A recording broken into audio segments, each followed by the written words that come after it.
మంత్రి అయిన ఉరవకొండ ప్రజలకు పెద్ద కూలీనే అని రాష్ట్ర ఆర్థిక మంత్రి పయ్యావుల కేశవ్ అన్నారు. తన పర్యటనలో భాగంగా అనంతపురం జిల్లా ఉరవకొండకు చేరుకున్న పయ్యావులకు ప్రజలు ఘన స్వాగతం పలికారు.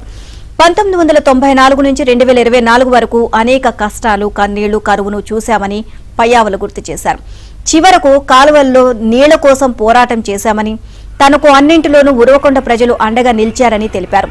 అప్పులతో దివాలా తీసిన రాష్ట్రాన్ని గాడిన పెట్టే బాధ్యతను ప్రజలు తమకు అప్పగించారని, వారి నమ్మకం వమ్ము చేయకుండా ఏపీని అభివృద్ధి చేస్తామని అన్నారు.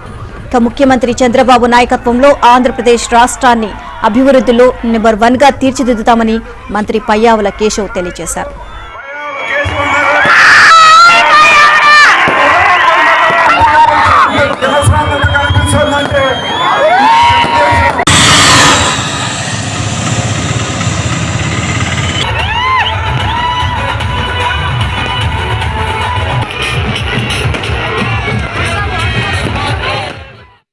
రేపటి నుంచే మొదలు పెడతాం.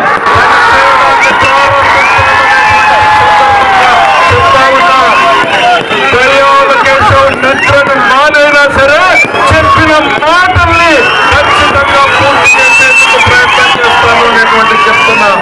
చంద్రబాబు నాయుడు గారి ఆశీస్సులు మీ అందరూ నా మీద ఉన్నటువంటి నమ్మకం, ఓట్లేసినటువంటి ప్రజానీకాన్ని చూపినటువంటి నమ్మకాన్ని వమ్ము కానీ అనేటువంటిది